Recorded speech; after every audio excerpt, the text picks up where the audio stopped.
Bien, bienvenue à tous ceux qui se joignent à nous pour cette partie. En passant la semaine dernière, j'ai oublié de dire bonjour à Marthe et toute cette belle famille qu'on aime beaucoup.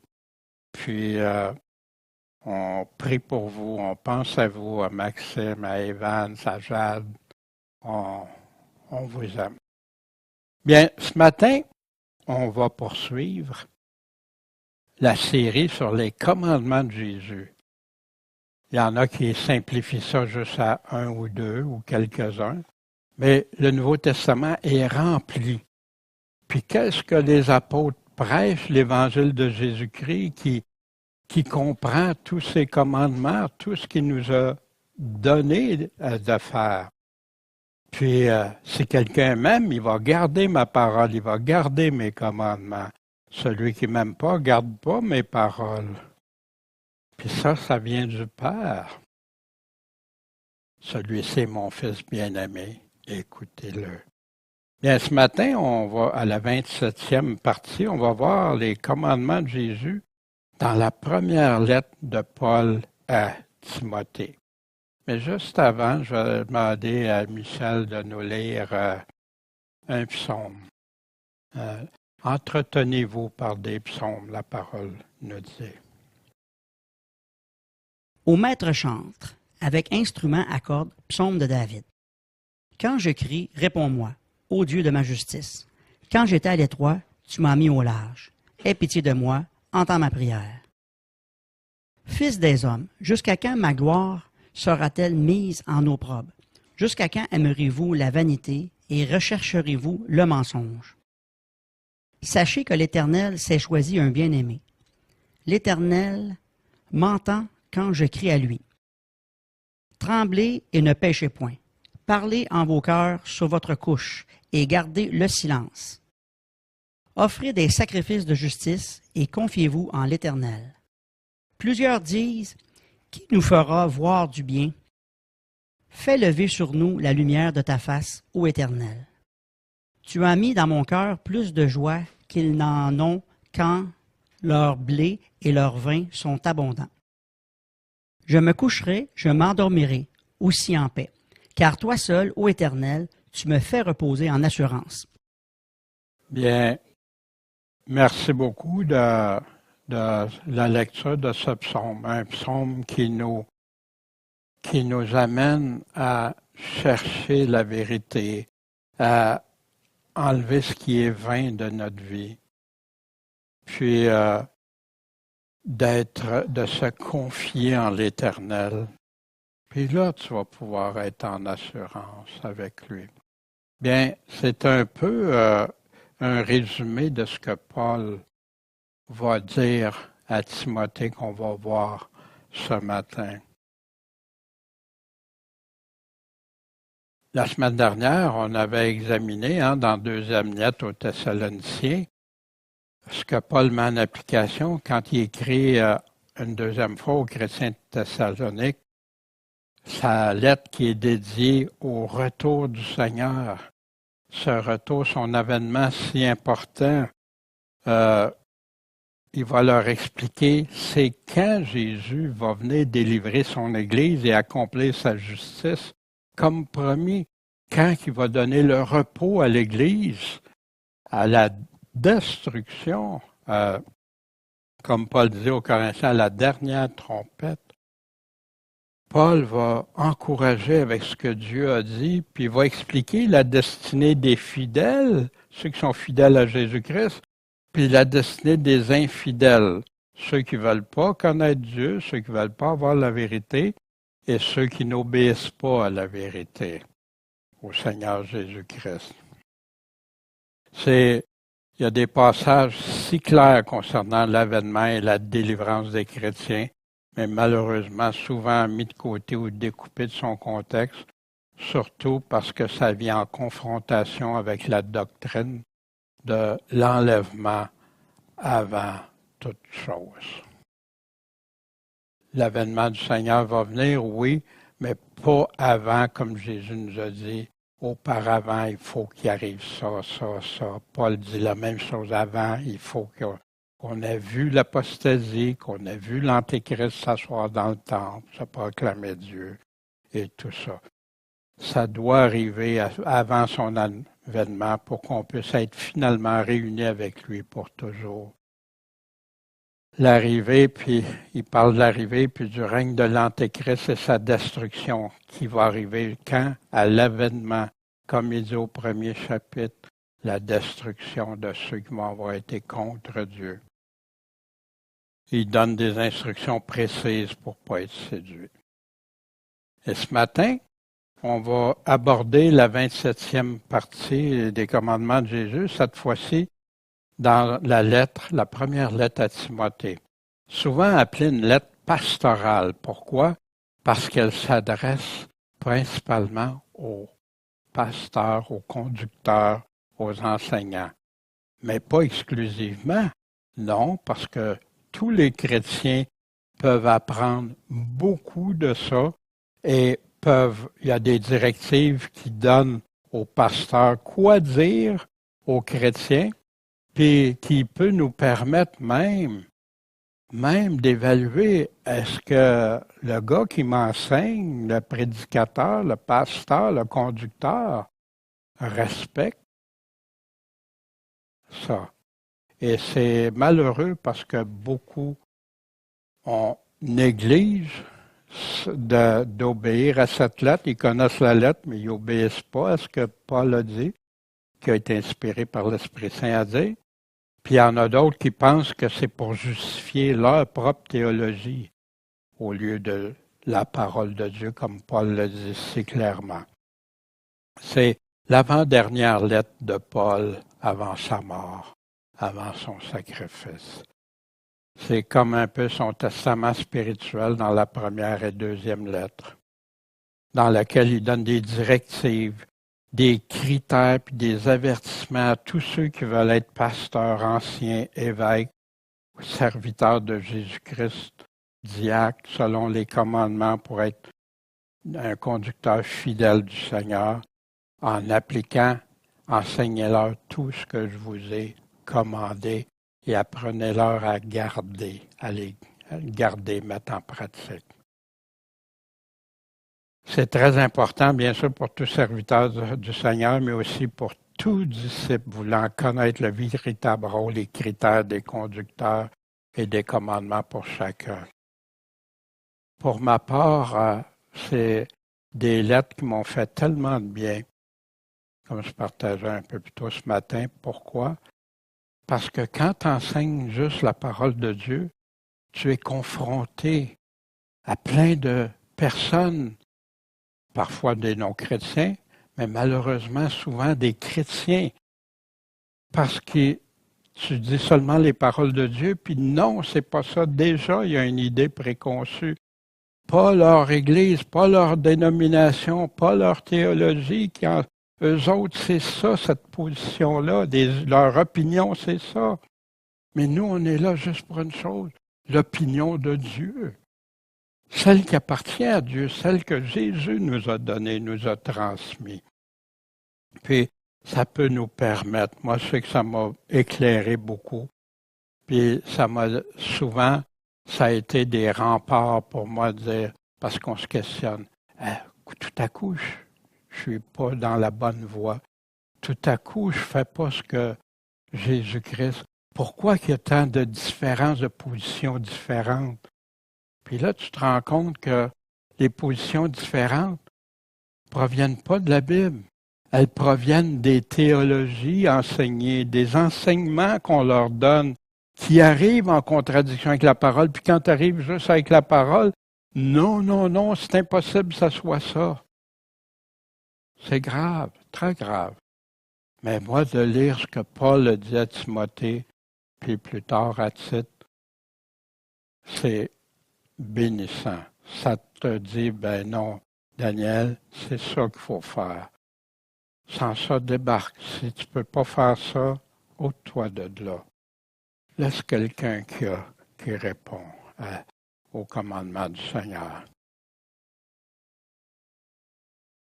Bon Père Céleste, on aimerait te demander que tu nous guides, tu nous instruises, que c'est ta parole qui est la puissance dans notre vie, qui est l'épée tranchante, qui va trancher, Seigneur, entre nos pensées et les tiennes, puis qu'on puisse vraiment être guidé, inspiré par ton Esprit Saint dans ta parole, Seigneur. Ta parole que l'Esprit Saint nous a laissée par tes apôtres. En ton nom, Jésus-Christ. Amen. Paul, apôtre de Jésus-Christ, mais est-ce qu'il s'est nommé lui-même apôtre? Beaucoup aujourd'hui se nomment même apôtres, mais apôtres, c'est ceux que Jésus lui-même a choisis. Apôtre par le commandement de Dieu, notre Sauveur, et du Seigneur Jésus-Christ, notre espérance. Sans Jésus, aucune espérance. À Timothée, mon vrai fils. Paul était pas marié, il n'avait pas eu d'enfant, mais il dit à mon vrai fils dans la foi spirituelle, selon l'Esprit. Grâce, miséricorde et paix de la part de Dieu, notre Père, et de Jésus-Christ, notre Seigneur. Alors, Paul n'a jamais honte de marquer Jésus-Christ dans ses lettres, de le répéter. Et souvent, dans beaucoup de Bibles modernes, un des deux noms est disparu. Et pourtant, Paul les met ensemble régulièrement. Comme je t'ai exhorté, quand je suis parti pour la Macédoine, à demeurer à Éphèse, pour recommander à certaines personnes de ne pas enseigner une doctrine étrangère. Vous vous souvenez aussi Paul qui avait dit à Éphèse, qu'ils avaient mis en garde, puis qui a dit, faites attention, il les a recommandé juste la parole de Dieu, parce qu'il sait qu'après son départ, il y aurait des personnes, des loups ravissants, puis qui pouvaient détruire le troupeau. Ben, à certaines personnes, pas enseigner une doctrine étrangère. Qu'est-ce que c'est une doctrine étrangère? C'est un enseignement que Jésus-Christ n'a jamais donné. Un enseignement que Jésus a donné, mais qui a été modifié, omis, ajouté. Et de ne pas s'attacher à des fables. Vous voyez comment Paul appelle les fausses doctrines des fables. Ça n'a aucune valeur. C'est des histoires racontées sans vérité, à des généalogies sans fin. Moi, quand j'ai réalisé, je pensais juste la généalogie, comme ça, non. C'est des paroles qui conduisent à rien. J'ai découvert ça en lisant tellement de livres de théologie. En passant, quand je parle de théologie, c'est pas pour attaquer la théologie, c'est ceux qui aiment la théologie, ça leur appartient. Pour ma part, c'est juste ce que Jésus a dit, nourri de ses paroles. C'est ça. Puis quand je parle de la théologie d'une façon pas trop positive, c'est parce que j'ai vu les dégâts que ça fait, les divisions dans les églises, qui viennent même pas des paroles même de Jésus. Oui, Jésus, quand il parle, il l'a dit, ça va diviser. Mais les gens se divisent parce qu'ils croient à d'autres paroles que celles de Jésus. Qu'est-ce que ça fait, ces généalogies, ces théories ou théologies, ça engendre des disputes. Imaginez, quand tu as le Nouveau Testament, puis que tu as besoin d'une tonne de livres pour comprendre tout, c'est où est la simplicité de Christ dans ça? Ça fait des disputes au lieu d'édifier en Dieu par la foi qui vient de ses paroles, puis qui exhorte encore, je te le répète, Timothée, c'est important. Aucune doctrine étrangère, enseignement qui ne provient pas de Jésus, de ses apôtres seulement, c'est ça la doctrine de Christ. Sans ajout, sans modification, sans omission. Il n'y a pas de place pour des fables quand tu prends juste la parole de Dieu. Ou des théories de paroles qui vont générer des chicanes comme j'ai vu entre tel groupe, telle autre dénomination. puis la théologie qui a remplacé les paroles de Jésus. Si on s'en tient juste à Jésus, allez, apprenez-leur, enseignez-leur mes commandements, apprenez-leur à les garder. Jésus sur la doctrine, hein? La doctrine des pharisiens, des sadducéens. Gardez-vous de ça. Soyez en garde contre les doctrines. Il y en a aujourd'hui qui prétendent que la doctrine n'est pas importante, c'est juste l'amour puis l'unité. Mais l'amour puis l'unité doit être fondé sur sa doctrine. Si c'est ailleurs, ça vaut quoi? C'est une fable. Tu bases ta foi sur des fables. Pourquoi comprenez-vous pas mon langage? Il y en a qui trouvent ça trop compliqué, la Bible, les paroles simples souvent de Jésus. Oui, il y a des passages qui peuvent être plus difficiles à saisir. Puis oui, ça prend des personnes qui enseignent, mais qui enseignent quoi?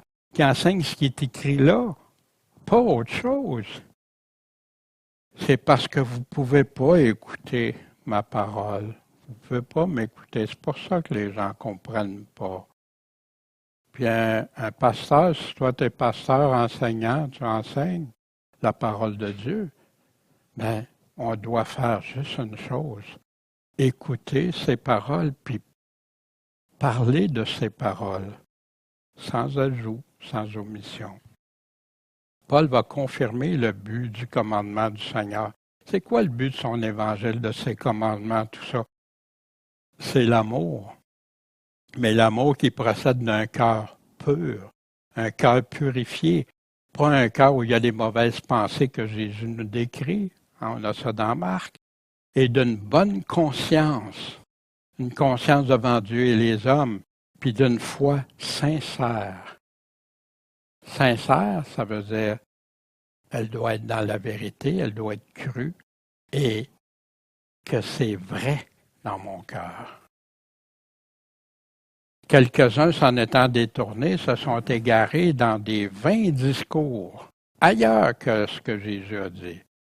Puis pourtant, ils prétendent être docteurs de la loi, hein, des enseignants, quoi qu'ils n'entendent, ne comprennent pas ni ce qu'ils disent, et ni ce qu'ils donnent comme étant une pleine assurance que c'est ça, comme certains. Non, il y en a. C'est pour ça que Jésus nous met tant en garde contre les séductions. Or, on sait que la loi est bonne. Elle est bonne pour qui, la loi? Ben là, tu dis, ben pourtant, il a dit de ne pas être sous la loi, oui. Mais regardez à quoi? Il va nous expliquer la loi. La loi est bonne pour celui qui en fait un usage légitime, un usage correct, légal devant Dieu. C'est quoi? Qui sait que la loi est établie pas pour le juste, mais pour les méchants, les rebelles, les impies, les pécheurs, pour les gens sans religion. Oui, parce qu'il y a une religion, la religion pure et sans tache de Jésus-Christ, oui. Et les profanes, hein, ceux qui ne veulent pas être selon Dieu, pour les meurtriers de père et mère, et les homicides, pour les fornicateurs, les abominables, les voleurs d'hommes, les menteurs, les parjures, et tout ce qui est contraire à la saine doctrine. Ce qui est abominable à Dieu, que Dieu a décrit comme abominable, demeure abominable. On n'est pas sous la loi. L'usage légitime, c'est pour faire comprendre ceux qui sont pécheurs, ceux qui font des choses. C'est pour ça que êtes-vous une bonne personne, hein, qui prend les commandements, qui prend la loi pour convaincre les personnes qu'ils ont échoué. Comment ils sont face à Dieu, devant Dieu. Mais pas pour rester dans ça, non, pour les amener à la loi de Christ, la seule loi qui va compter quand on va passer devant lui. Sa saine doctrine. Conformément à quoi? Au glorieux évangile du Dieu bienheureux dont la dispensation m'a été confiée. Fait que Paul, connaissais-tu l'Évangile? Oui. Puis la loi, tu peux l'utiliser d'une façon juste si elle est utilisée à bonne fin. La seule doctrine saine est celle de Jésus-Christ et ses apôtres, son Évangile. La loi sert à montrer aux injustes ce qui est contraire à Dieu, ce qui offense Dieu, qui lui est abominable ou inacceptable, puis de s'en repentir, puis pas retourner dans ça. Les commandements de Jésus doivent être le seul fondement de la foi sincère et nous enseigner. Un coup qu'on a constaté notre état de pécheur, c'était seulement à Christ qu'on s'en remet, c'est la nouvelle alliance. Paul va nous parler qu'autrefois, il était un grand pécheur, mais qui est devenu un grand exemple de la miséricorde de Dieu. Je rends grâce à celui qui m'a fortifié.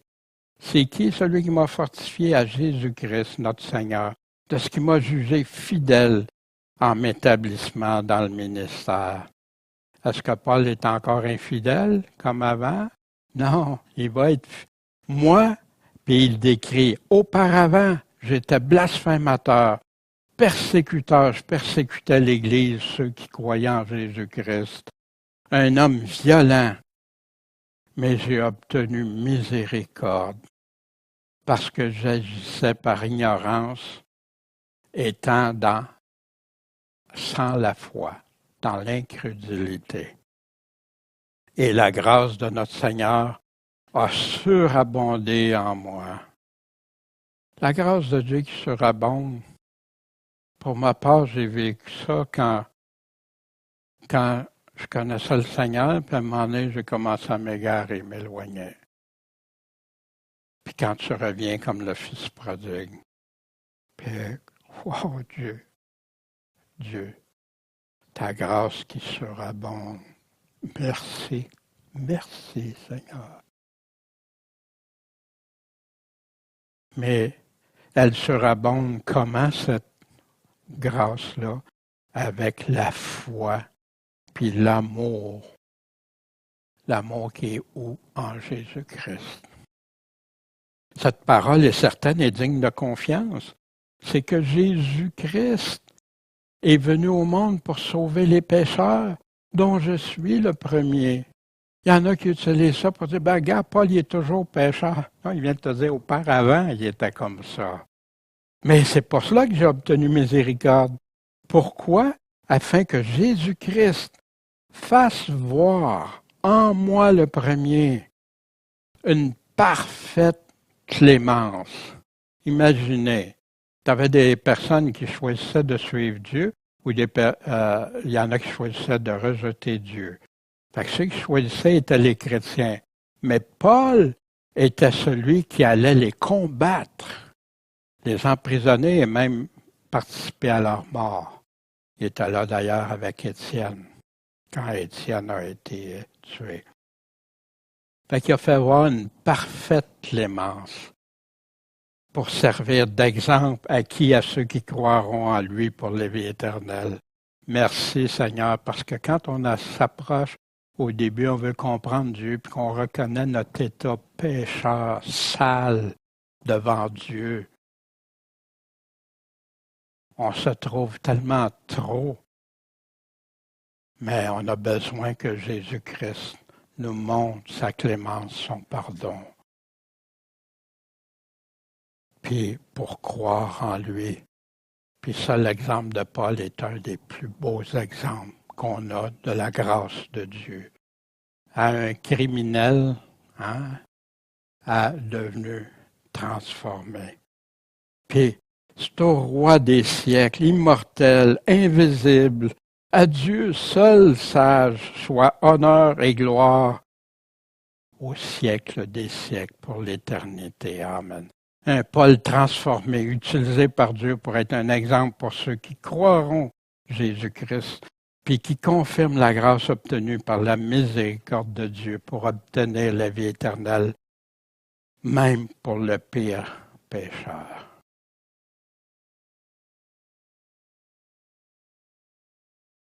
Mon fils, on se souvient qu'il a appelé mon fils, son fils spirituel dans la foi. Ce que je te recommande, c'est que conformément aux prophéties qui ont été faites précédemment sur toi, tu combattes suivant elle le bon combat. Fait que oui, il y a quelqu'un qui a annoncé que Timothée était pour devenir un homme de Dieu, qui était pour être serviteur, etc. Mais là, combat le bon combat. Comment faire ça? En gardant la foi et une bonne conscience.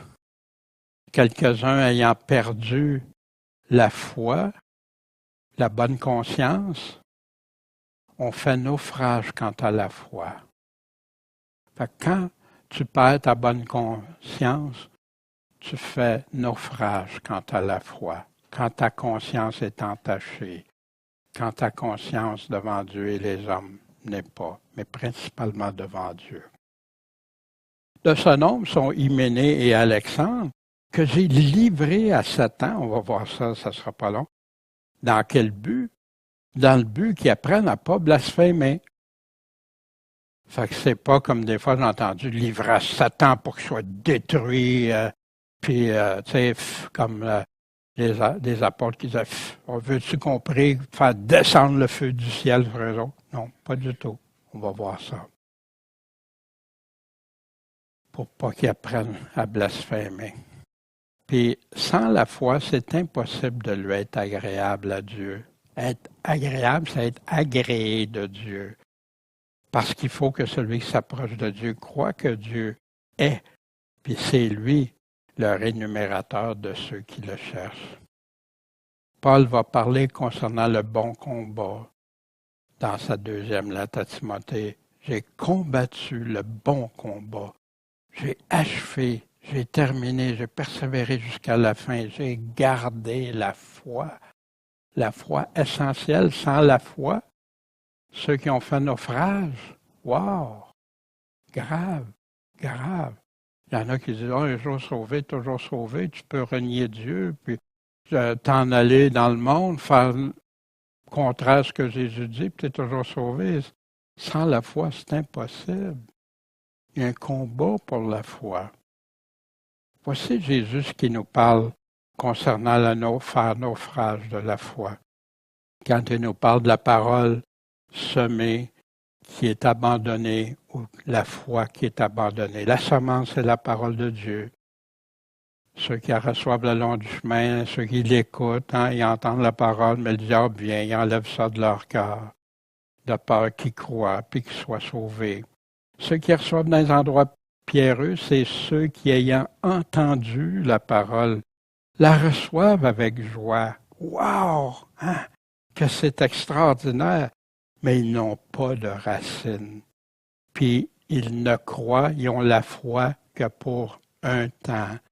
Quand la tentation survient, ils se retirent, ils abandonnent, ils font naufrage quant à la foi. D'autres qui laissent étouffer par les inquiétudes, les richesses, les voluptés de cette vie, puis ils ne peuvent pas porter de fruits. Alors que Jésus dit, celui qui ne porte pas de fruits, il le coupe, ils vont brûler au feu. Mais ce qui est tombé dans une bonne terre, c'est ceux qui ont entendu la parole, mais avec un cœur honnête. Vous vous souvenez, la foi honnête, sincère, et bon. Et la retiennent, cette parole, puis ils portent du fruit avec persévérance. Eux n'ont pas fait naufrage concernant la foi. C'est la catégorie qui ont la foi, la vraie foi. Quand Jésus dit, si quelqu'un a honte de moi et de mes paroles, le Fils de l'homme aura honte de lui quand il va venir dans sa gloire et dans celle du Père et des saints anges. Il y en a qui pensent que, non, moi je crois aux paroles de Jésus, je les applique dans ma vie, mais si quelqu'un arrive avec des positions contraires, arrive à enseigner à d'autres que des choses que Jésus n'a jamais dit, je suis mieux de pas trop parler. Dénoncer les œuvres de ténèbres. Mais tu ne te fais pas aimer quand tu fais ça. Comme Jésus disait ces choses, plusieurs ont cru en lui, ont eu la foi en lui. Donc, Jésus dit aux Juifs qui avaient cru en lui, qui avaient la foi, une condition. Si vous demeurez dans ma parole, vous restez dans ma parole, vous vous attachez à mes paroles, vous êtes véritablement mes disciples. Et là, vous connaîtrez la vérité et la vérité vous affranchira. Il y en a parce qu'ils croient qu'ils ont entendu un ou quelques messages, ou même plusieurs messages qui ont toute la vérité. Non, la vérité vient des paroles de Jésus. C'est la vérité de ce que lui nous dit qui nous le rend libres. Il y en a plein qui croient être libres, mais qui sont piégés, attachés à toutes sortes de doctrines qui ne viennent pas de Jésus. C'est le message clair avec les conditions essentielles de l'Évangile. Il y en a même qui proclament que l'Évangile n'a aucune condition. Ah non, repentez-vous, convertissez-vous, naissez de nouveau, tout ça. Ce n'est pas des conditions pour être sauvé. Sans la véritable foi en Jésus-Christ et la mise en pratique de ses paroles, sans cette foi en lui, il est impossible d'être agréé de Dieu. Puis nul ne va au Père que par moi, Jésus dit. Livré à Satan maintenant. Hein, Paul dit ça aussi aux Corinthiens, qu'un tel homme soit livré à Satan pour la destruction de la chair. Dans quel but? Pour que l'esprit soit sauvé au jour du Seigneur. Fait que là, il y en a qui, ça c'est impossible, ils vivaient dans le péché, fait que c'est impossible. Mais pourquoi Paul l'a laissé entre les mains de Satan? Parce que si ta chair est détruite, il y a des grosses chances que tu retournes au Seigneur, hein? Parce qu'il vivait de sa chair, qu'est-ce qu'il en faisait? Fait que ça peut l'amener à réfléchir. Et d'ailleurs, beaucoup se mettent à réfléchir à Dieu quand ils tombent malades, quand ils ont des maladies qui savent que ça les conduit à la mort dans quelque temps. Puis, c'est quoi la différence afin qu'ils apprennent à ne pas blasphémer? Ben, c'est la même chose pour que l'homme qui avait la femme de son père apprenne à ne pas vivre dans la corruption. Et Dieu merci, Paul a dit, j'ai déjà jugé. Puis il a dit, ôtez le ôtez le méchant du milieu de vous. Et c'est ce qu'ils ont fait. Puis l'homme s'est repenti, converti. Son âme a été sauvée. Jésus, quand on prie, pourquoi Jésus nous dit, ne nous induis pas en épreuve, en tentation, mais délivre-nous du malin, délivre-nous de Satan, de la puissance de Satan. Parce que c'est toi qui appartiens le règne, la puissance, la gloire à jamais. Oui, Dieu, on croit que c'est toi qui es le Tout-Puissant. Voici pour Job. L'Éternel dit à Satan, OK, voici, il est en ta main. Seulement respecte sa vie. Garde sa vie sauve.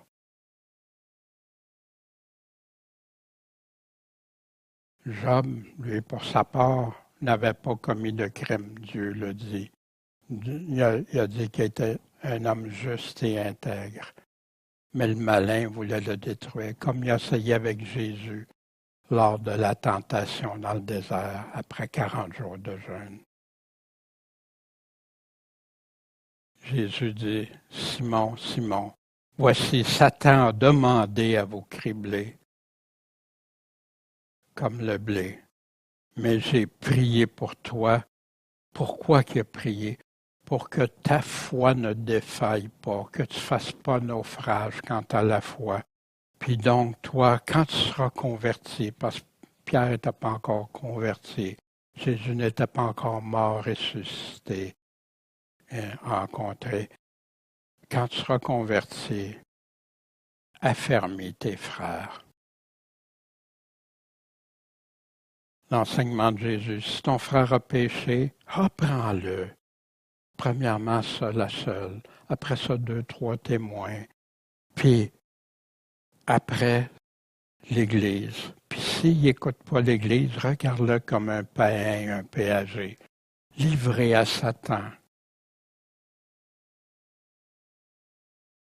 Paul explique ce que Dieu veut, puis a prédéterminé d'avance, avant même la fondation. Je recommande donc, avant toute chose, qu'on fasse des requêtes, des prières, des supplications et des actions de grâce, des actions, des œuvres, des gestes de grâce pour tous les hommes, pour les rois et pour tous ceux qui sont constitués en dignité. On entend plutôt des actions de dénigrement. On entend parmi les chrétiens des actions de haine même envers les personnes qui sont en autorité, que Dieu a permis qu'ils soient là. Ça ne veut pas dire qu'ils sont corrects, ça ne veut pas dire qu'ils ont tout, mais Dieu demande. Eux vont avoir à répondre. Mais il va nous dire aussi pourquoi.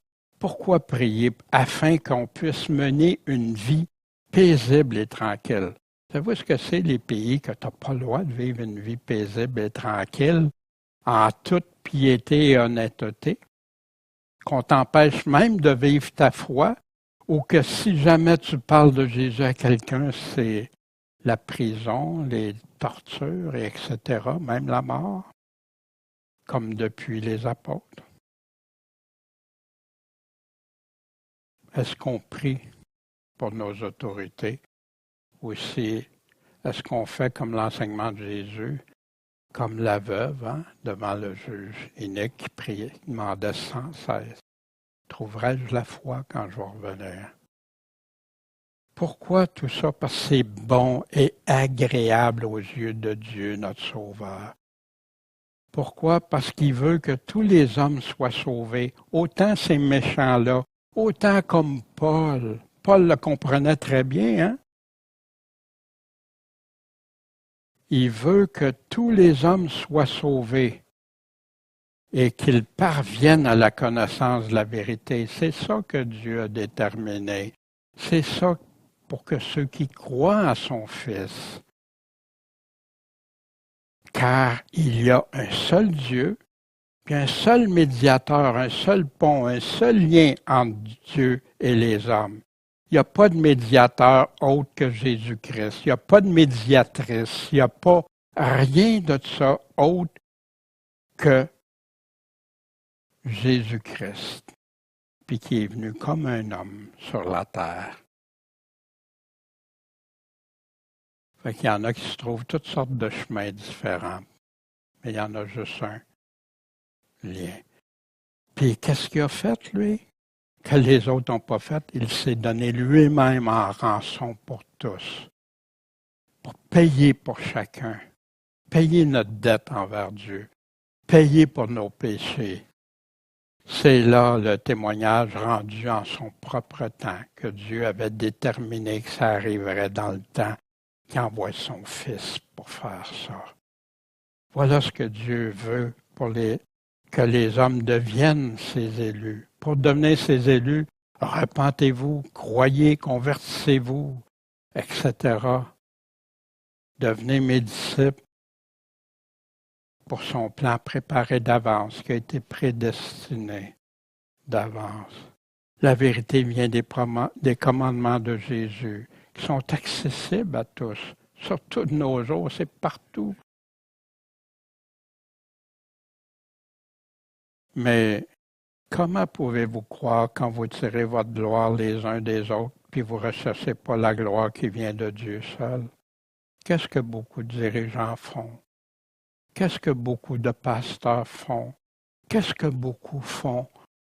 La gloire entre les hommes, puis moi j'aime un tel, j'aime pas l'autre, ça c'est lui. Ah, lui c'est un grand homme, wow! Lui quand il parle, regarde comment il est important. Mais la gloire doit venir d'où? De Dieu seul. Paul nous explique comment vivre notre foi, pour lesquels, Jésus-Christ, je dis la vérité en Christ, je ne mens pas, il prend le soin. Puis Timothée sait très bien que c'est comme Jésus quand il dit en vérité, je vous le dis, comme c'est, il met un point. J'ai été établi prédicateur, apôtre et enseignant ou docteur des gentils dans la foi. Comment? Dans la vérité. Je veux donc que les hommes prient en tout lieu, n'importe où, Il n'y a pas juste un endroit, il y en a qui pensaient juste certains endroits. Non, partout. Levant des mains pures, par contre, pas les mains souillées, sans colère, sans contestation. Ouais, mais tu sais pas ce qu'il m'a fait. Ouais, tu sais pas quel dirigeant a fait ça. Toi, tu sais pas qu'est-ce que... Laisse ça à Dieu. Toi, fais ce que Dieu te demande. Pareillement, les femmes se parent d'un vêtement honnête, avec pudeur et modestement, non des tresses de cheveux, ni d'or, ni de perles, ni d'habillement somptueux. C'est une des choses que Paul enseigne, mais qu'il y en a qui ont abusé. Il y en a qui ont dit que Paul interdisait. Non. Paul a dit, soyez vêtus de façon sobre, honnête, puis des tresses de cheveux qui dépassaient, que tout le monde voit juste ça, des bijoux en or partout. Il dit, est-ce que Paul est en train de dire, ben Daniel, porte pas ton jonc, parce que c'est un bijou. Quoi? À ma femme, porte pas ta bague pour montrer que tu es marié. Ça n'a aucun sens. C'est pas ça que Paul dit. C'est pour modeste, être modeste, puis pas attirer des fois des vêtements qui attirent puis qui déconcentrent les gens et tout ça. C'est de ça que Paul est en train de parler. Mais au lieu de ça, qu'ils soient vêtus de bonnes œuvres, comme il convient à des femmes qui font profession de servir Dieu, simplement. Puis là, quelque chose qui a fait bien des vagues, beaucoup écrire, beaucoup parler, beaucoup, il y en a même avec colère, que la femme écoute l'instruction en silence et en toute soumission. Ah, Paul, je te dis qu'il est misogyne. Ah, Paul, je te dis... Ou, ben là, Paul, il est à une autre époque. Nous autres, culturellement, c'est pas ça. Mais voici ce que Paul dit. Car je ne permets pas à la femme d'enseigner en instruction, enseigner, prendre l'autorité, soumis, prendre l'autorité sur son mari, mais elle doit demeurer dans le silence. Malheureusement, beaucoup de femmes enseignent aujourd'hui. Beaucoup de femmes prennent l'autorité. Ils gèrent, ils prennent toutes les décisions. Ça se peut des fois qu'il y a des hommes qui ne sont pas... mais ici, il est en train de parler dans l'Église de Dieu. Puis là, il va dire si c'est culturel ou si c'est misogyne ou quoi. Pourquoi? Parce qu'Adam a été formé le premier, puis Ève ensuite. Et c'est pas Adam qui a été séduit en premier, c'est la femme qui est séduite, puis qui est tombée dans la transgression. Vous vous souvenez, Ève, le serpent, la fragilité. Pourquoi le Satan n'a pas été voir Adam en premier? Toutefois, elle sera sauvée en devenant mère. Fait que là, oh! Comment ça, Paul oblige les femmes en devenant mères? Non, non. Non, parce qu'il dit au Corinthiens que tu peux être marié ou célibataire, puis même si tu restes célibataire, c'est un meilleur choix pour ne pas vivre certaines affaires, puis vivre pour le Seigneur. Fait que elle sera sauvée si elle persévère avec modestie dans la foi, dans l'amour, dans la sainteté. Bon, Paul prêche un évangile différent pour la femme. Pas du tout, parce que persévérer humblement dans la foi, Jésus nous en a parlé. L'amour, Jésus nous en a parlé. La sainteté, la sanctification, Jésus nous en a parlé. C'est pour tout le monde. Mais Paul rappelle ça.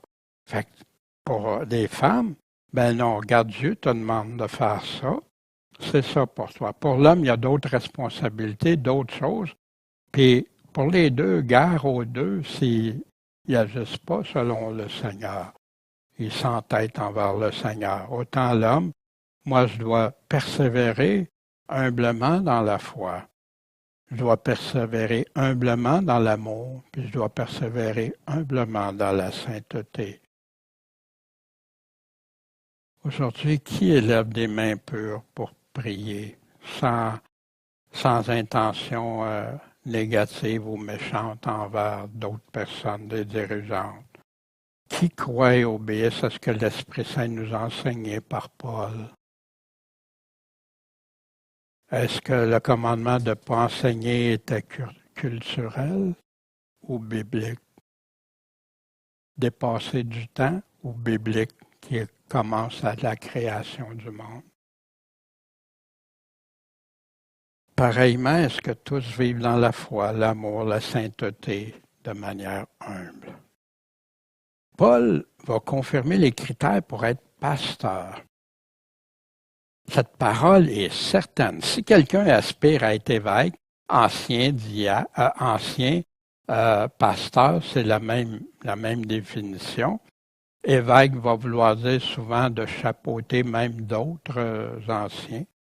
Il désire une œuvre excellente. Donc, il faut que l'évêque soit comment? Irrépréhensible. Il y en a plusieurs que, ouais, mais il dit ça, mais il ne fait pas ce que la parole enseigne. Lui, il vole les autres, lui, il est dans l'adultère, lui, il fait ci, lui, il fait ça. Lui, il n'aime pas les autres, il est irrépréhensible. Puis pour ça, mari d'une seule femme. Combien ont déjà des femmes qui sont encore vivantes puis se sont remariées contrairement à ce que Paul enseigne, puisque Jésus même enseigne quiconque marie quelqu'un qui n'est pas son mari ou sa femme n'est pas morte, commet adultère. C'est dur, c'est des paroles dures. Puis qui se sert de même ça pour la loi, montrer que la loi de Moïse est terminée. Puis il se sert de cet exemple-là, que la femme est liée à la loi tant que son mari est en vie. Mais quand, après ça, elle peut se remarier, comme nous, on peut se remarier avec l'Évangile dans Romains chapitre 7, au tout début. Il faut qu'il soit sobre. En passant, ça ne veut pas nécessairement dire sobre juste dans l'alcool, sobre dans ta façon d'être, prudent. Tu fais attention, tu ne t'engages pas, tu restes prudent, rangé, hospitalier, capable de recevoir, capable d'instruire. Et cela, on va y revenir. Pas à donner au vin. Voyez-vous, sobre ou pas à donner au vin, fait que la sobriété va plus loin que juste le vin. Ni violent, ni porté à un gain déshonnête. Combien se sont fait prendre des bons prédicateurs au début qui prêchaient droitement, puis qui sont devenus des églises à plein de revenus, puis que là, c'est l'argent qui est devenu, qui comptait. Mais doux. Douceur ne veut pas dire mitaine. Douceur veut dire le dire avec douceur ou agir en douceur et ne pas être vivre durement. Éloigné des querelles. Laisse faire, ils veulent se chicaner, on se tient loin des querelles. Mais si les personnes viennent en querelle à nous, ben, on répond selon ce que la parole nous dit, tout simplement, sans colère. Exempt d'avarice. Gouvernant bien sa propre maison, tenant ses enfants dans la soumission en toute honnêteté. Ça, c'est un passage qui n'est pas toujours facile de nos jours à appliquer, parce qu'aujourd'hui, les personnes ne sont même plus responsables de leurs enfants. Leurs enfants peuvent prendre des décisions sans que les parents soient au courant. Des institutions peuvent enseigner des choses tout à fait contraires à ce que les parents donnent, puis tout ça. Mais quand ils sont sous ta responsabilité, ils sont sous ton toit, tu t'en occupes, tu fais ce qu'ils te demandent. Puis c'est pour les garder dans la soumission. Pas nécessairement la soumission à moi, la soumission à Dieu, en toute honnêteté. Parce que si tu ne sais pas conduire ta propre maison, comment tu vas gouverner l'Église de Dieu? Qu'il ne soit pas nouvellement converti. Pourquoi? Parce que quand tu es nouveau converti, tu n'as pas maturé, la parole de Dieu, même des pièges, surtout ceux qui ont été à des collèges bibliques, on leur a expliqué d'autres choses que des paroles de Jésus. Ils sont vulnérables. Puis ils vont enseigner des choses, puis ils vont s'enfler d'orgueil. Ou bien donc, hey, moi je suis pasteur, moi je suis quelqu'un supérieur aux autres. Wow! Quel piège! Puis, qu'est-ce qui arrive quand ça arrive? Tu tombes dans la condamnation du diable. C'est sérieux. Il faut aussi, en plus, qu'il y ait un bon témoignage de ceux du dehors. Si tu n'as pas un bon témoignage, ben tu ne peux pas le faire. Pourquoi? Si tout le monde dit c'est un voleur, c'est un ci, c'est un ça, puis que tu t'en vas, toi, comme wow! De peur, hein? Qui ne tombe dans l'opprobre, la honte, parce que là, les gens vont se moquer, puis même, tu peux faire blasphémer la parole de Dieu comme ça. Ah, c'est lui. Gars, il dit de Dieu, puis, gars, qu'est-ce qu'il fait? Par contre, ça ne veut pas dire qu'antérieurement, avant sa conversion, mais sa conversion qui a pris le temps de maturer au travers le temps.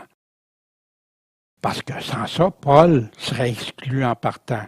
Mari d'une seule femme, il n'est même pas marié. Voyez-vous comment il y en a qui vont à l'excès des fois? Il y en a qui ne sont pas mariés, puis ils sont selon Dieu. Amen. Il y en a qui vont dire,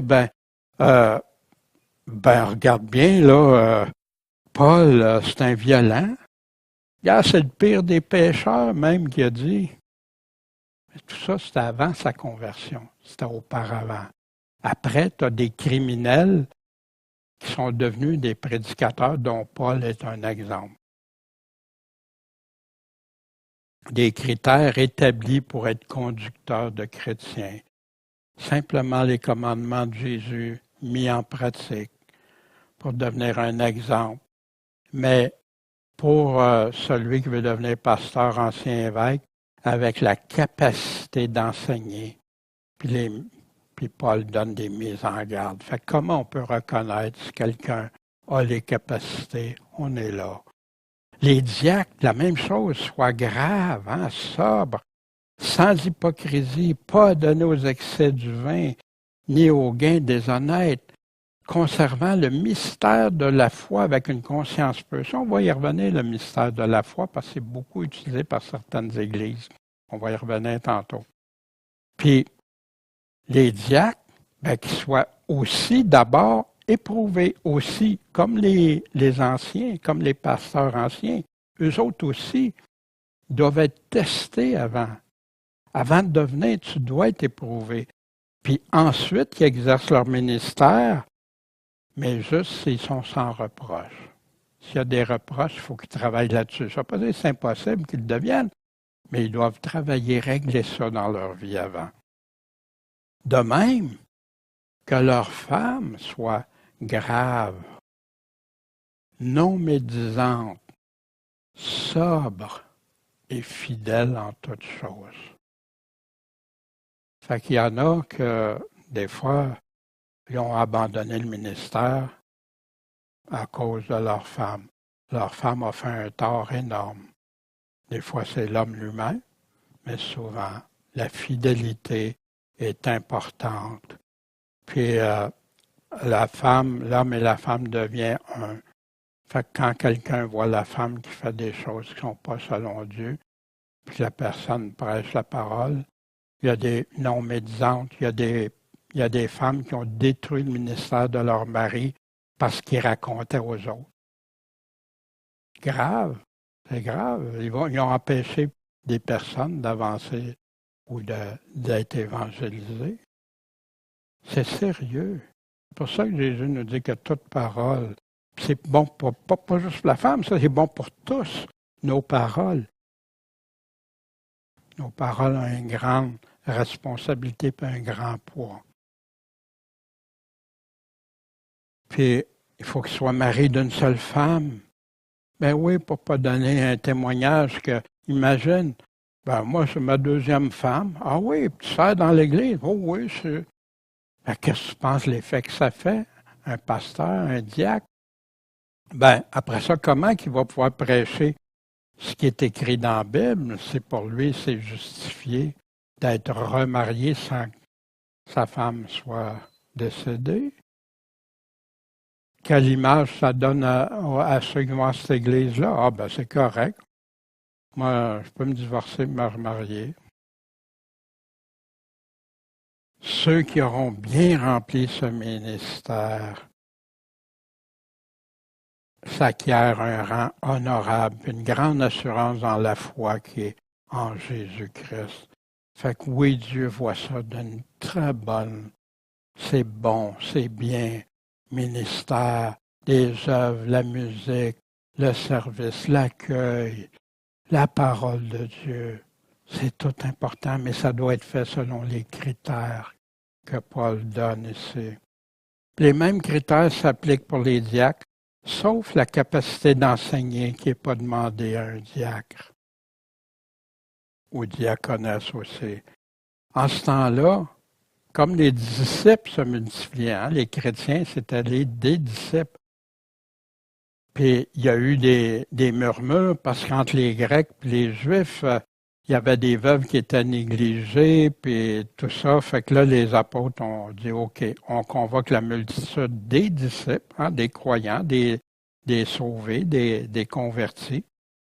Il ne convient pas que nous négligions la parole de Dieu pour le service des tables.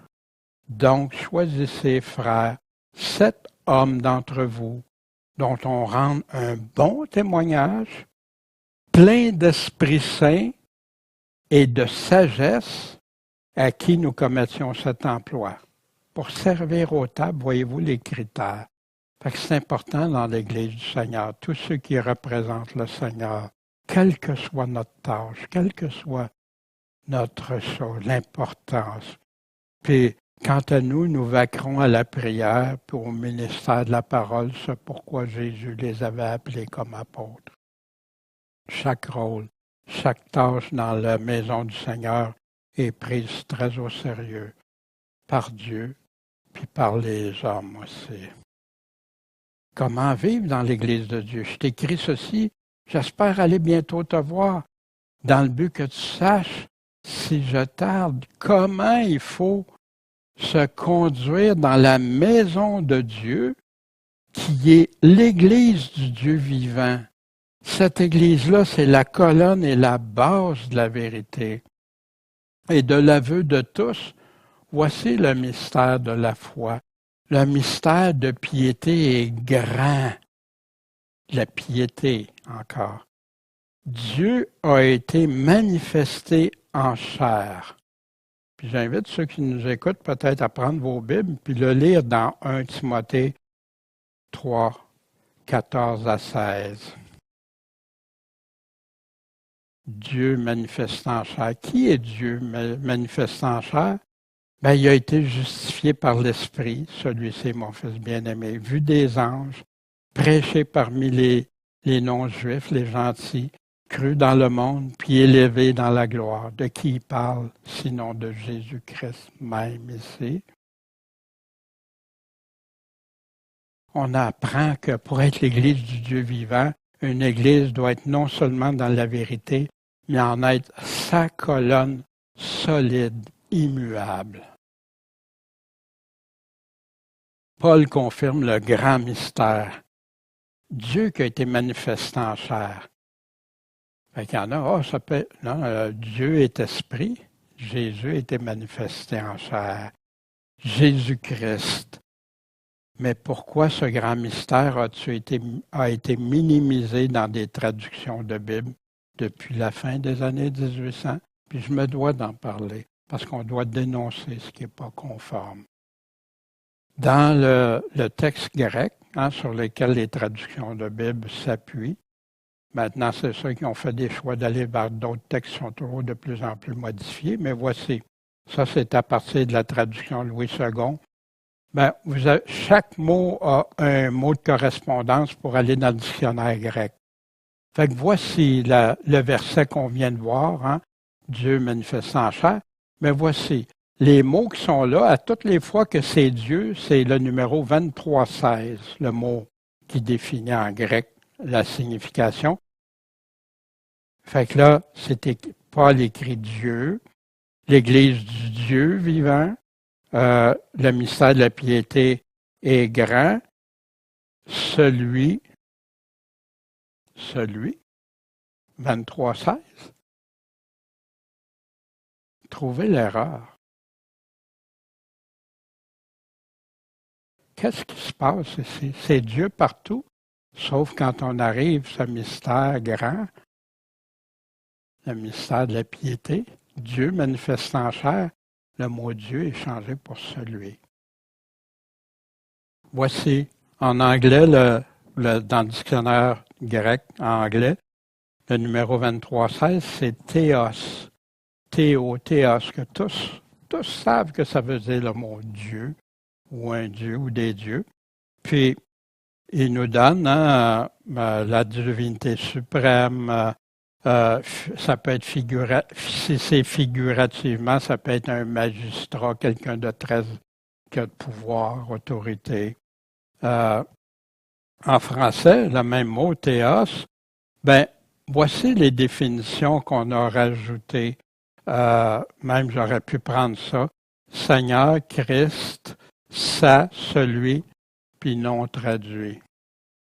Ça, c'est des mots qui apparaissent tout à coup dans le dictionnaire en français pour se conformer aux traductions modernes. Puis celle que j'ai montrée, c'est de la Louis II, 1910, qui d'ailleurs avait été refusée par les églises au début, en 1880, parce qu'il y avait trop d'affaires qui contredisaient Dieu, mais Louis II avait dit, vous pourrez traduire, mais juste après ma mort, vous pourrez changer les affaires. Fait qu'ils ont changé des affaires, mais malheureusement, il y a bien des versets même qui sont disparus. Voici ce que Jésus dit dans Marc au chapitre 7. Vous abandonnez le commandement de Dieu, 23:16, et vous observez la tradition des hommes. Vous anéantissez fort bien le commandement de Dieu, 23:16, pour garder votre tradition. Puis qu'est-ce que ça fait? Ça, c'est comme ça que vous annulez la parole de Dieu, 23:16. Par votre enseignement que vous avez établi, puis vous faites beaucoup d'autres choses semblables. Dites-moi, Paul parlait qu'il y en avait beaucoup qui falsifiaient, on a vu ça dans 2 Corinthiens, qui falsifiaient la parole de Dieu. Mais Paul parlait avec sincérité, comme de la part de Dieu, devant Dieu en Christ. Puis ici, est-ce que je peux prétendre être la véritable Église du Dieu vivant? Est-ce que je ne devrais pas être l'appui, la colonne de la vérité? Mais là, Daniel, t'exagères, là, tu regardes celui ou Dieu, c'est pas bien grave. Non, c'est ça qui a permis à des témoins de Jéhovah, à partir du moment que ça a été changé, de dire, voyez-vous, on le savait que c'était pas Dieu, Jésus n'était pas Dieu, seulement un petit Dieu, etc. Voici, dans la première lettre à Timothée, juste dans cette lettre-là, 20 fois le mot théos apparaît.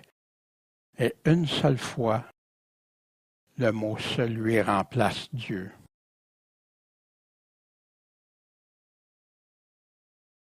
Les passages.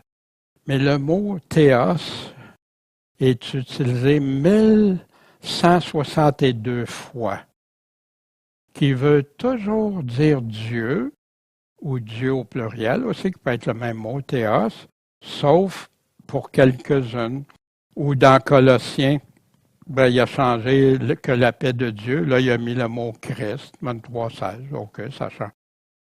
Dans Galates, mais lorsqu'il plut à celui qui m'avait mis en part de ma mère, le mot, c'est Dieu qui est là dans nos versions anciennes, que nos frères fidèles qui ont même donné leur vie pour qu'on ait la Bible aujourd'hui, avaient les Bibles, que c'était toujours Dieu qui était écrit.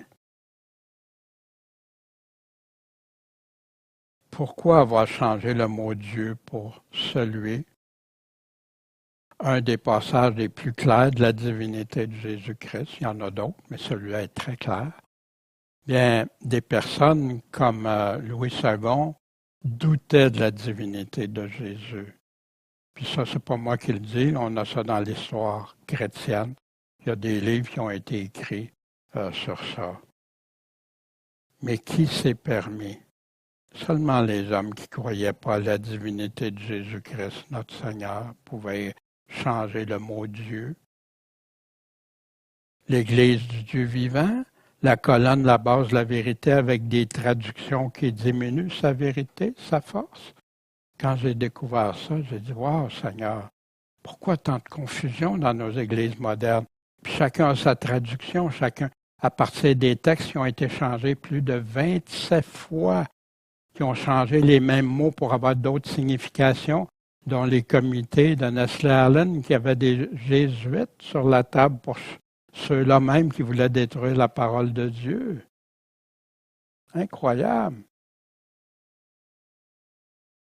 Vous avez sur le site pourchrist.com et sur YouTube, allez voir les enseignements donnés sur les versions modernes, si ça vous intéresse d'en savoir plus. Des doctrines étrangères, des séductions. L'Esprit dit expressément que dans les derniers temps, il y en a qui vont se détourner de la foi, ils vont s'attacher à des esprits séducteurs qui vont les séduire. Puis à des doctrines de Jésus, non, de démons. Voici ce que l'apôtre Jean nous dit dans 1 Jean au chapitre 4. Croyez pas à tout esprit, mais éprouvez, testez les esprits. Est-ce que ça vient de Dieu? Comment on peut faire ça? Par sa parole. L'esprit qui dit différent de sa parole, c'est pas de Dieu. Testez-les. Parce que plusieurs faux prophètes sont venus dans le monde. Puis par l'hypocrisie de faux docteurs, faux enseignants, dont la conscience sera cautérisée.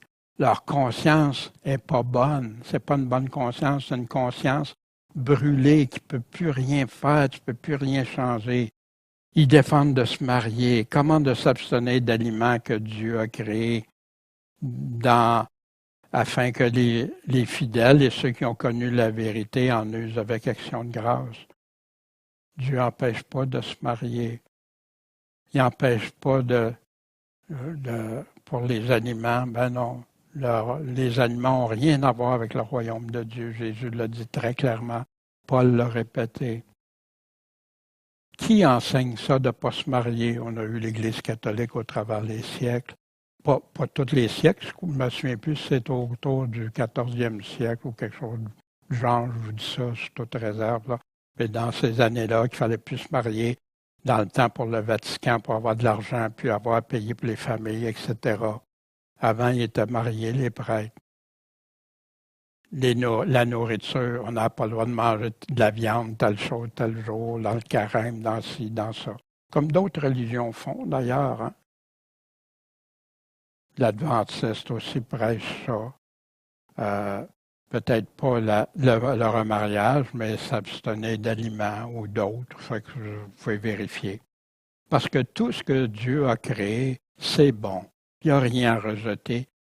Dans quelle mesure, quand on en use avec action de grâce, on remercie. Parce que là, cela est sanctifié comment? Par la parole de Dieu, la prière. C'est mis à part, sanctifié par la parole et la prière. Quand il y a seulement les commandements de Jésus, puis ils ne suffisent pas, puis que l'amour de la vérité n'y est pas, la porte est grande ouverte pour que des esprits séducteurs puis des doctrines étrangères de démons s'infilent dans les églises, puis elles ne sont pas ou elles ne sont plus la colonne de la vérité. Comment être un bon ministre de Dieu? Si Timothée, tu présentes ces choses aux frères, tu vas être un bon ministre de Jésus-Christ. Tu vas être nourri. Ton âme va être nourrie des paroles de la foi. La foi vient de ce qu'on entend vient de la parole de Dieu et de la bonne doctrine que tu as exactement suivie. Wow!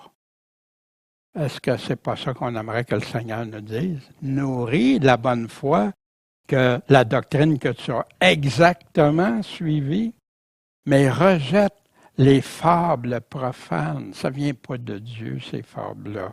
Puis extravagantes. Il y en a qui partent, là, ils ont vu Dieu, ils ont ci, ils ont ça, ils ont été sur des planètes.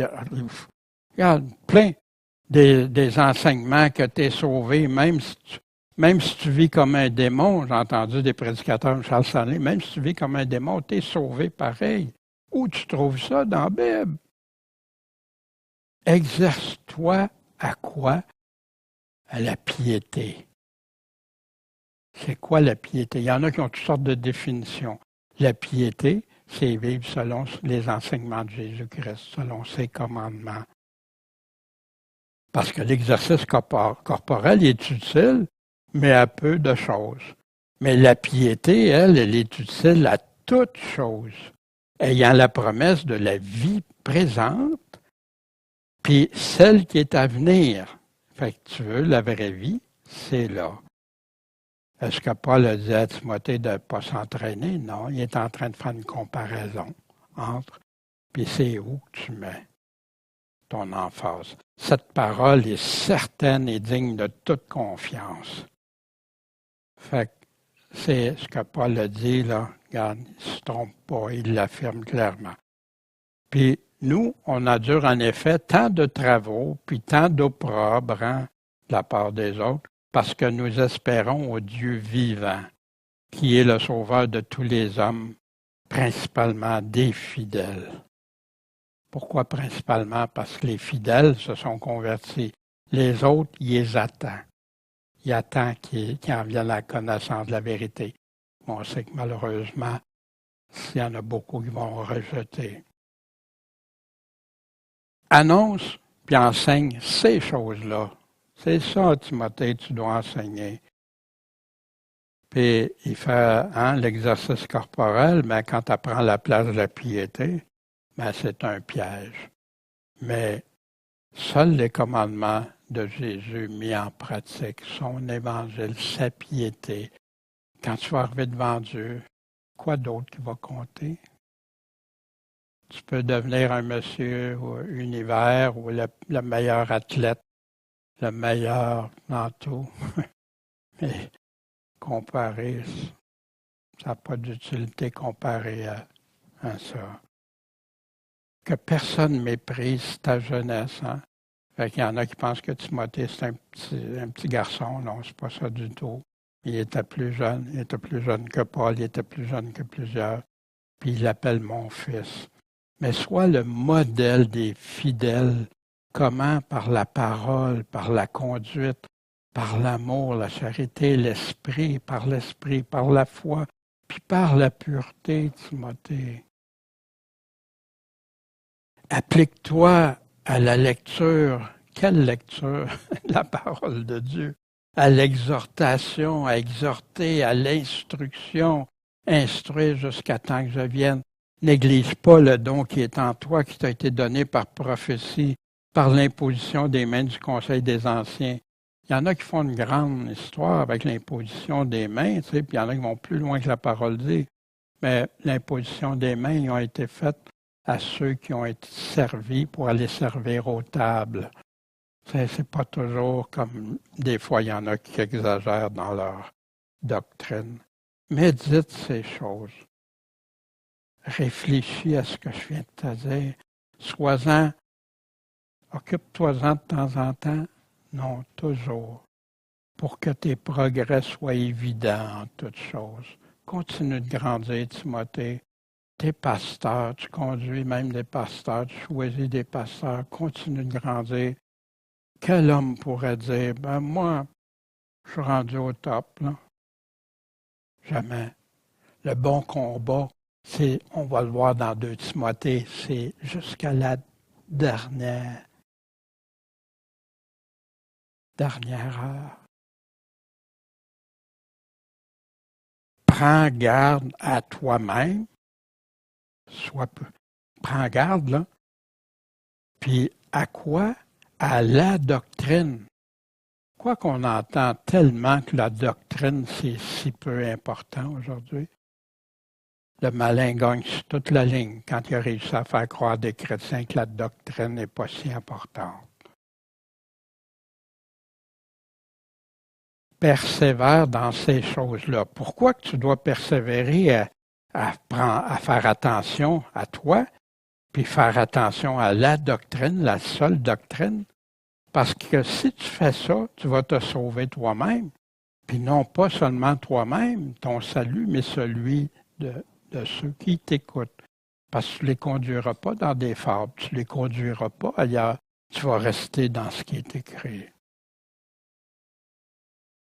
Paul explique comment être un vrai serviteur de Jésus-Christ, comment combattre le seul vrai et bon combat par la parole, la conduite, l'amour, l'esprit, la foi, la pureté, être appliqué à méditer, à lire, exhorter, instruire, prendre garde à la doctrine qui est déterminée comme essentielle pour être sauvé selon Paul.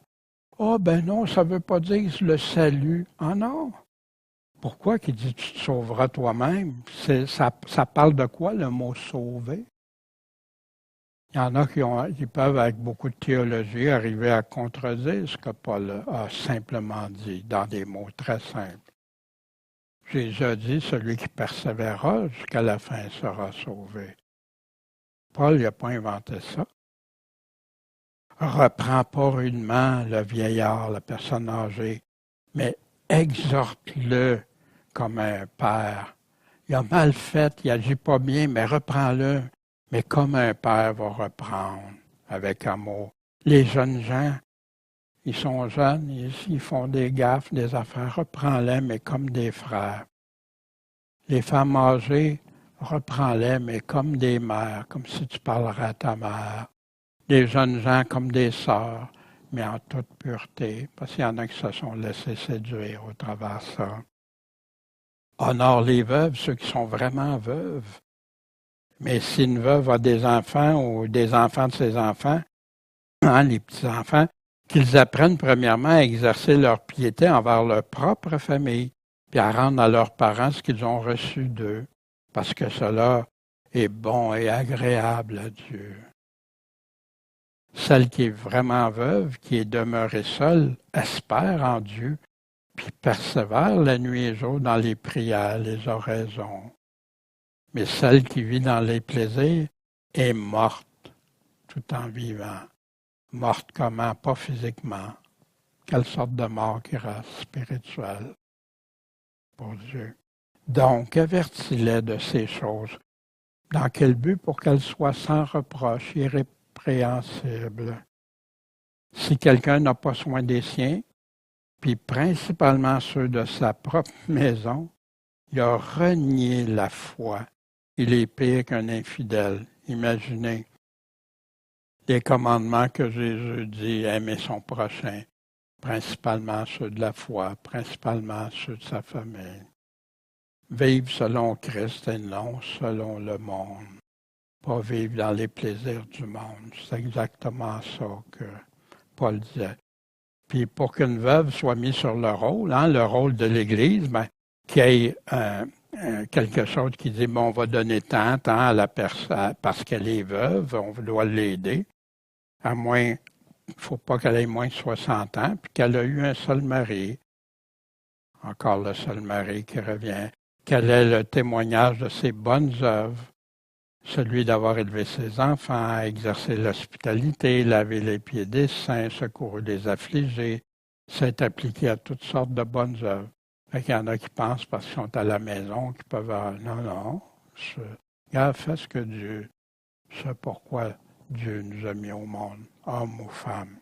Mais refuse les veuves plus jeunes. Pourquoi? Parce que quand le libertinage les oppose à Christ, elles veulent se remarier.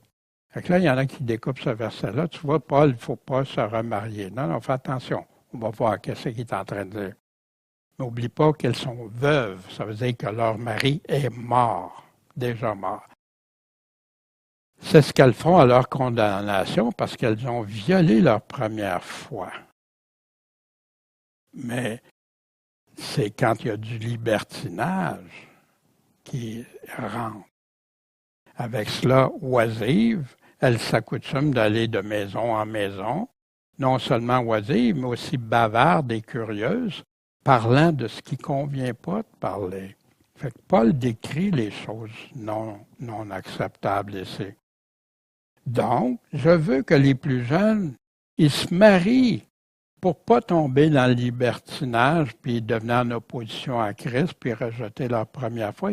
Remariez-vous, votre mari est mort, vous pouvez. Qu'elles aient des enfants, qu'elles gouvernent leur ménage et donnent à l'adversaire aucun sujet de médire. En effet, déjà quelques-unes se sont détournées pour suivre Satan, ne se sont pas remariées. Ils ont commencé à être en opposition à Christ. Le libertinage, sont tombés dans, peut-être pas l'adultère pour eux autres, mais la fornication tout au moins, puis peut-être même l'adultère.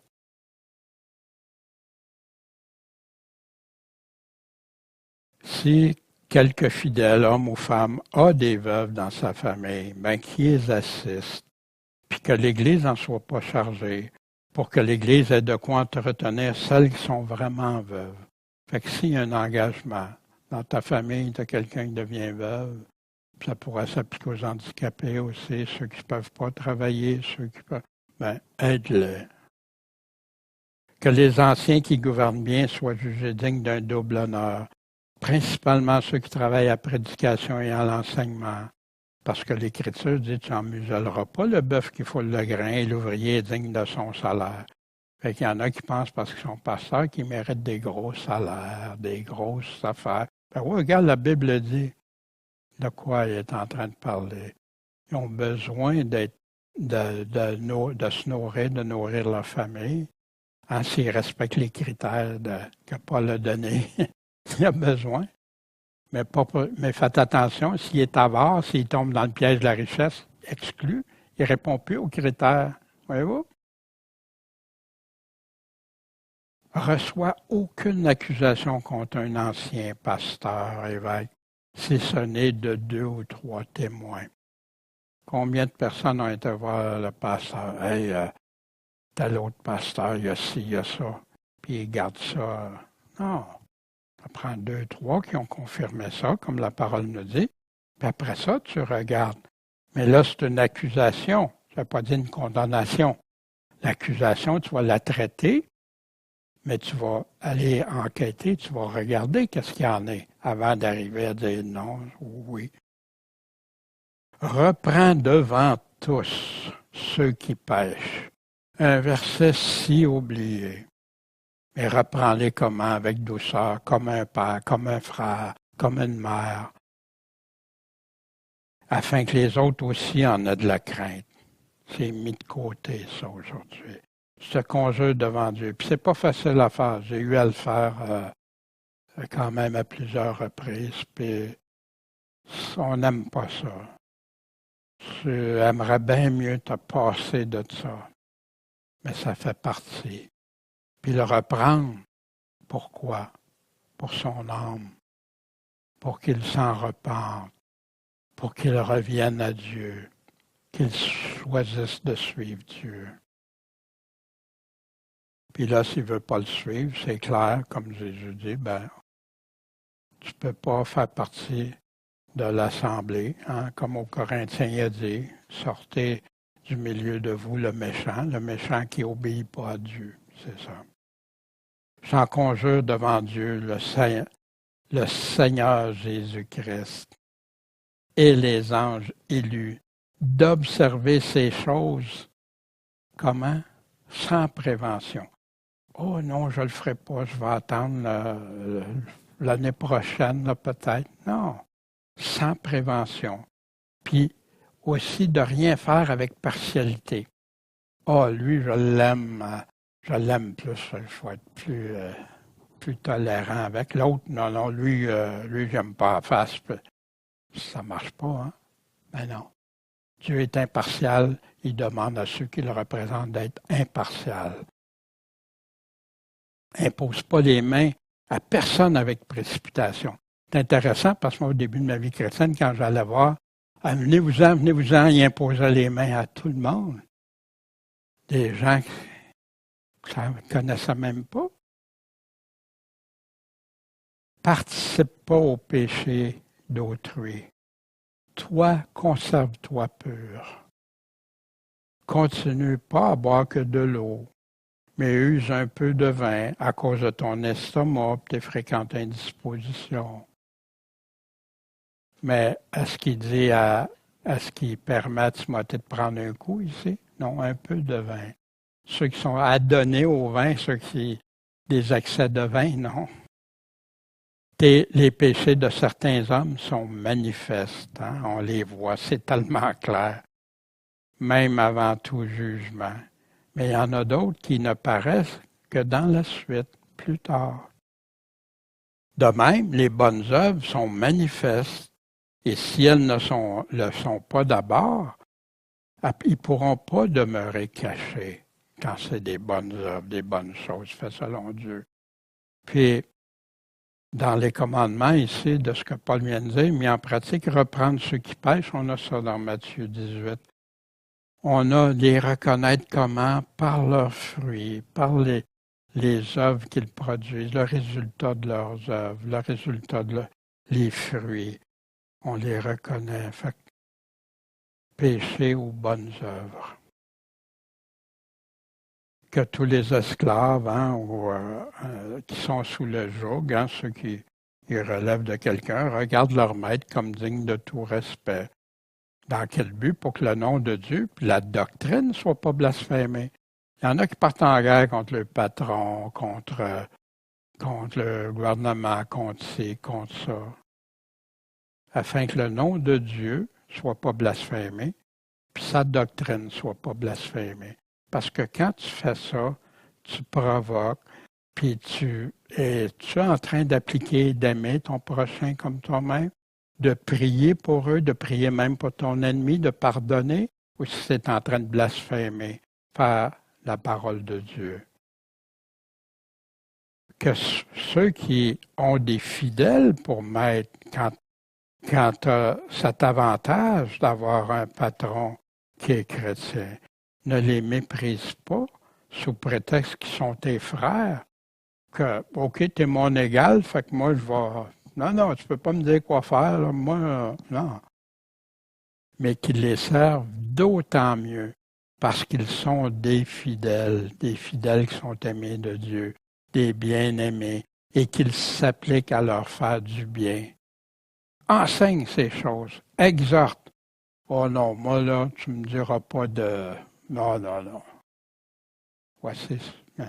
Si quelqu'un enseigne autrement que ce que Paul vient de nous dire et ne s'attache pas aux salutaires paroles de notre Seigneur Jésus-Christ, aux commandements de Jésus-Christ, aux paroles de salut de notre Seigneur Jésus-Christ et à la doctrine, son enseignement, sa sainte doctrine, sa saine doctrine, qui est selon quoi? La piété.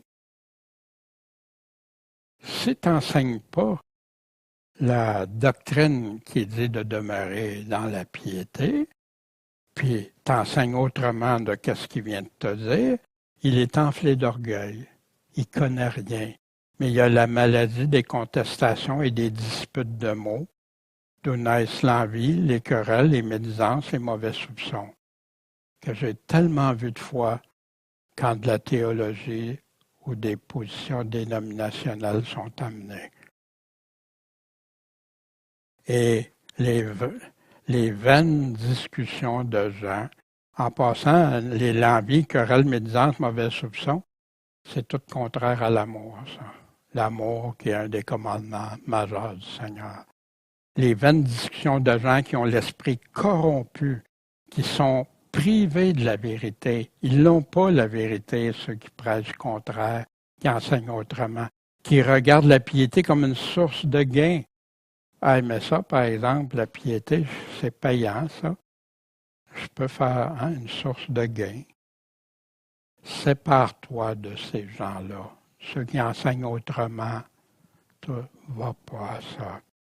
Comment reconnaître les vrais enseignants? Ils ne prêchent que la doctrine. les paroles de Jésus éternel, qui seul, lui, a les paroles de la vie éternelle, les paroles de salut, rien d'autre.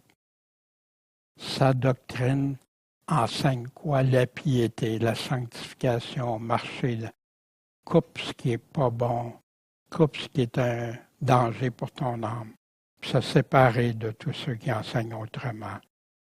Veillez, priez, soyez sur vos gardes, soyez pas séduits. C'est un grand gain, la piété, avec le contentement d'esprit. Fait que là, il dit, devient la piété, qui voit la piété comme un gain, mais il t'explique, la piété, c'est un grand gain quand tu te contentes de ce que tu as, avec le contentement d'esprit. Parce qu'on n'a rien apporté dans ce monde, puis il est évident qu'on ne peut pas rien apporter. Fait que ça a rapport à quoi? Aux valeurs monétaires, aux choses que tu possèdes, ce que tu peux avoir. Ainsi, pourvu qu'on a la nourriture et le vêtement, ça nous suffira. Mais ceux qui veulent devenir riches, eux autres, ils tombent dans la tentation et le piège, et dans beaucoup de désirs insensés et pernicieux. D'avoir un gros champ, une grosse maison, puis ça, c'est pernicieux. Ben oui, ça peut l'être, selon Dieu. Parce que si tu as laissé crever du monde de faim, si tu n'as pas veillé à ta propre famille, si tu n'as pas ça, puis tu es bien riche, beaucoup de désirs insensés, pernicieux qui plongent les hommes dans la ruine et quoi? La perdition. Il y en a beaucoup qui sont devenus très riches, puis à leur mort, ça a été très difficile. Il y en a qui ont tout perdu. Il y en a qui avaient tout ça, ils ne savaient pas quoi faire avec, puis ils s'inquiétaient plus pour leur argent que leur âme. Plein d'affaires. L'amour de l'argent est la racine de tous les maux. Puis quelques-uns, en étant possédés, c'est ça, se sont détournés de la foi, puis se sont jetés eux-mêmes dans les plus grandes douleurs. Fait que de qui ils parlent? Des chrétiens? Les chrétiens, c'est parce qu'ils étaient dans la foi, ils s'en sont détournés. Mais toi, ô homme de Dieu, ça j'aime ça, cette phrase-là. Toi, ô homme de Dieu, ou toi, ô femme de Dieu, fuis ces choses. Recherche quoi? La justice de Dieu, la piété, la sanctification, la charité, l'amour, la patience, la douceur. Dans les commandements de Jésus. Donc, prenez garde à vous-même de peur que vos cœurs soient appesantis par la débauche, l'ivrognerie, les inquiétudes de cette vie, puis que ça vienne ce jour-là sur vous subitement. Personne ne peut servir deux maîtres. Il va haïr un ou aimer l'autre. Vous ne pouvez pas servir Dieu et Mammon. Paul remet ça ici en l'enseignant. Celui qui entend la parole, qui a reçu ça parmi les épines, les soucis de ce monde et la séduction des richesses, qu'est-ce qu'ils font? Ils étouffent la parole. La parole n'a plus de place dans ton cœur. Qu'est-ce qui prend la place? C'est la richesse, puis elle devient sans fruit, infructueuse. Combat le bon combat de la foi. Saisis la vie éternelle, accroche-toi à la vie éternelle, à laquelle tu as été appelé, pour laquelle tu as fait une belle confession en présence de plusieurs témoins. Tu as donné ton témoignage. Je te recommande devant Dieu qui donne la vie à toutes choses et devant Jésus-Christ qui lui a fait une belle confession devant Ponce Pilate, de faire quoi? De garder le commandement, la doctrine de Christ, l'évangile de Jésus-Christ, les commandements de Jésus-Christ, sans tâche et sans reproche. Jusqu'à temps? Jusqu'à quand? Jusqu'à l'avènement de notre Seigneur Jésus-Christ, ou jusqu'à ta mort. Que doit manifester en son temps le bienheureux et seul souverain, le roi des rois, le Seigneur des seigneurs. Amen. Qui lui seul possède l'immortalité, qui habite une lumière inaccessible, que nul homme n'a vu ni ne peut voir, à qui soit l'honneur et la puissance éternelle. Amen. Combat le bon combat de la foi, saisis la vie éternelle, garde les commandements de Jésus, combat pour le seul combat qui va compter à la fin, jusqu'à son avènement. Recommande aux riches du présent siècle de ne pas être orgueilleux. Il revient sur la richesse. Fait qu'il y en a des chrétiens qui sont riches, mais ils font quoi? Ils ne sont pas avares. Ils aident ceux qui ont besoin d'aide. Ils participent à l'œuvre de Dieu du présent siècle. Ne pas être orgueilleux, encore l'orgueil. Dieu résiste aux orgueilleux. Il ne donne pas sa grâce à ceux qui sont orgueilleux. De ne pas mettre leur confiance dans l'incertitude des richesses, mais mets-les dans le Dieu vivant. Là où tu vas avoir le bon trésor, qui nous donne toutes choses abondamment pour en jouir. Dieu n'est pas contre ça que tu aies des choses. Mais il veut que tu t'en serves. Mais comment? Puis, quoi faire? Tu te confies-tu en ça? Ton beau char qui peut-être tantôt va tout être détruit. Puis là, tu apprends que tes assurances étaient passées date. Je caricature, là, mais vous comprenez? Faire le bien, c'est ça. Vous êtes riche, faites le bien. Riche en bonnes œuvres, prompts à donner, faisant part de leurs biens. C'est ça pour les riches. Puis, il y en a comme le jeune homme riche qui est parti tout triste parce qu'il n'était pas prêt à faire ça. S'amassant ainsi pour l'avenir un trésor placé sur un bon fond solide. Dans quel but? Afin d'obtenir la vie éternelle. Mais si tu ne fais pas ça, tu te confies juste dans tes richesses, des grands tourments puis la perdition que Paul venait de dire. Fait qu'il y en a qui pensent que les boucs et brebis, c'est autre chose. Non, Paul enseigne la même chose que Jésus a enseigné pour les boucs et brebis. Clair de même. Ô Timothée, garde le dépôt. C'est quoi le dépôt, le bon dépôt? Sinon, la doctrine de Christ. Fuyant les discours vains et profanes, les disputes d'une science faussement ainsi nommée. Puis pour moi, j'inclus beaucoup de théologies diverses dans ça, qui se disent c'est de la connaissance selon Dieu. Il y a des parties vraies, oui, parce que personne ne les suivrait, mais il y a du mensonge. Un peu de levain qui fait lever toute la pâte. Donc, quelques-uns ayant fait profession. Non. Es-tu chrétien? Oui, oui. Quelle dénomination? Hein? C'est la question que la plupart vont poser. Ah, moi, je suis de telle dénomination, moi de telle autre dénomination, puis tout ça. Mais je fais profession d'être de telle dénomination. Pourquoi tu ne fais pas profession simplement d'être à Jésus-Christ? Pourquoi? Pourquoi? Ça a fait des divisions, des dégâts, des dégâts. Donc, quelques-uns ont fait profession dans ces sciences ou connaissances faussement nommées comme ça. Au lieu de garder la parole de Dieu seulement, se sont détournés de la foi. Ils ont la foi, mais pas dans la vraie foi. Amassez-vous un trésor dans le ciel, les boucs et brebis, l'abandon de la foi, l'absence de fruits en Jésus-Christ, ceux qui ne demeurent pas dans ses paroles. Paul a prêché l'évangile de Jésus, tout comme les autres apôtres. L'aimer de tout ton être, de tout ton cœur, ton âme, tes forces, ton prochain comme toi-même. Obéir à ses commandements, c'est ça, aimer Jésus-Christ, la preuve qu'on l'aime.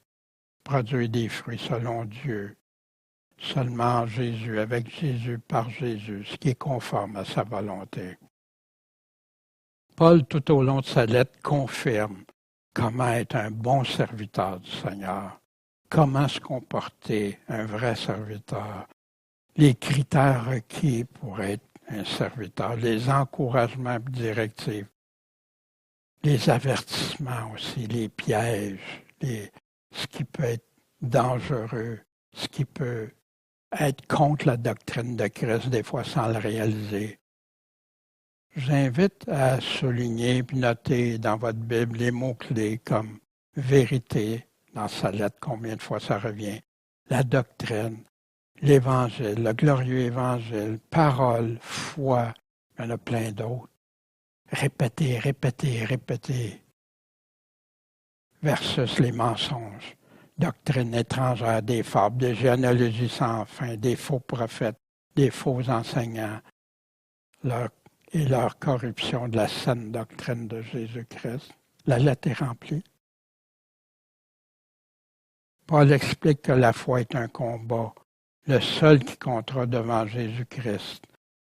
La vérité, sa vérité, prendre garde à sa doctrine seule, avoir un cœur pur, un cœur sincère.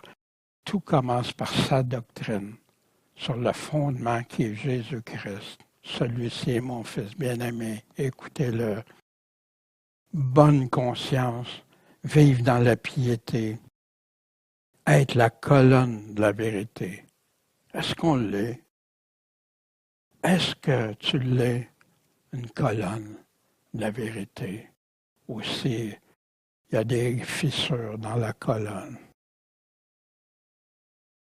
Bien, moi je remercie Dieu d'avoir donné cette sagesse à Paul de nous écrire.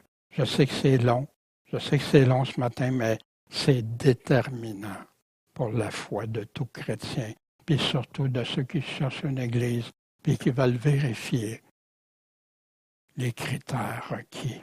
L'Évangile n'a pas changé, Dieu n'a pas changé. Bon Père Céleste, merci de tes enseignements, merci de ta parole, Seigneur, sur laquelle on peut s'appuyer, cette colonne solide, ce fondement que les hommes ont tant essayé de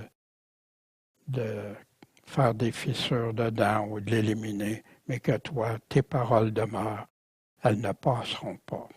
Merci Seigneur. Jésus, toi notre Maître, notre Seigneur Tout-Puissant, notre Sauveur. On a hâte de te voir un jour, Seigneur. Amen.